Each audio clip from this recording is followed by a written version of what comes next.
దేశంలో అప్రజాస్వామిక పాలన నడుస్తుంది. కేంద్ర ప్రభుత్వం వచ్చి 12 సంవత్సరాలు అవుతున్నది. మరి ఈ దేశంలో నిరుద్యోగం పెరిగిపోయింది. పేదవానికి తిండి దొరకలేదు, గుడ్డ దొరకలేదు.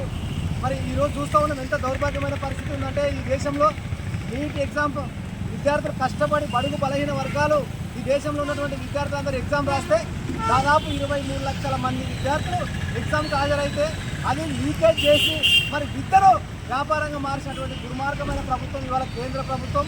అంటే బడుగు బలహీన వర్గాల మీద ఉరితాళ్ళు బిగిస్తూ మరి ఈరోజు లీకేజ్ చేసుకొని వాళ్ళేమో వ్యాపారంగా మార్చుకున్నారు. ఈ లీకేజ్లో విద్యాశాఖ మంత్రి ధర్మేంద్ర ప్రధాన్ తక్షణమే రాజీనామా చేయాలని ఇవాళ ఒక సోషల్ యాక్టివిస్ట్, ఇవాళ ఎడ్యుకేటరు, ఇవాళ రిఫార్మరు, ఇవాళ సోనం వాంగ్చుక్ మరి 20 రోజులు మరి అమరణ నిరాహార దీక్ష కూర్చున్నాడు. ఎందుకు కూర్చున్నాడా అంటే ఇవాళ దేశంలో మరి అన్ని లీకేజింగ్ చేస్తూ ఉన్నారు. ఇవాళ దాదాపు చాలా లీకేజింగ్ చేసి ఈ దేశంలో ఉన్నటువంటి 1 కోటి మంది విద్యార్థులకు తీవ్రమైన ఇబ్బందులు పెట్టినాడు.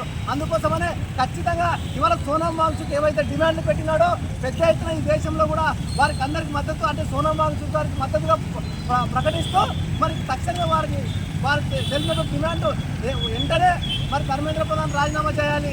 లేని పక్షంలో పెద్ద ఎత్తున దేశమంతా కూడా ఖచ్చితంగా నిరాహార దీక్షలు చేస్తూ ఉన్నాం. ఈరోజు పెద్ద ఎత్తున ఢిల్లీలో జంతర్ మంతర్ దగ్గర మరి పెద్ద ఎత్తున కూడా జంతర్ మంతర్ నుంచి పార్లమెంటు వరకు ఇవాళ నిరుద్యోగులు, కాంగ్రెస్ పార్టీ నిరుద్యోగులు అందరూ ఈ దేశమంతా అక్కడికి వెళ్ళి పార్లమెంట్ నడుస్తూ ఉంది. సెక్షన్ ఈరోజు ఆల్రెడీ పార్లమెంట్ నడుస్తూ ఉంటే ఇవాళ ప్రజలు విద్యార్థులు నిరుద్యోగులు అందరూ కూడా పార్లమెంట్ ముట్టడికి పోతూ ఉంటే ఎక్కడికెక్కడే పోలీస్ యంత్రాంగాన్ని పెట్టి నిర్బంధించినటువంటి దుర్మార్గమైన ఈ యొక్క మనువాద సిద్ధాంత ప్రభుత్వము ఏదైతే ఉందో ఈరోజు మరి దేశాన్ని అల్లకుల్లం చేస్తూ ఉన్నది. మరి వాళ్ళు ఏం చెప్పారు? మ్యానుఫ్యాక్చర్లో మేము వస్తే ప్రతి సంవత్సరం 2 కోట్ల ఉద్యోగాలు ఇస్తామని చెప్పినారు. 12 సంవత్సరాలు అయింది వచ్చి కేంద్ర ప్రభుత్వం, నరేంద్ర మోడీ ప్రభుత్వం ఇవాళ 24 కోట్ల ఉద్యోగాలు ఇవాళ, కానీ ఎక్కడ 10 లక్షల ఉద్యోగాలు కూడా దిక్కులేదు. కాబట్టి ఈ సందర్భంగా ఖచ్చితంగా కూడా సోనం వాంగ్చుక్ వారిని కాపాడుకోవాల్సినటువంటి బాధ్యత మన దేశం పైన ఉంది.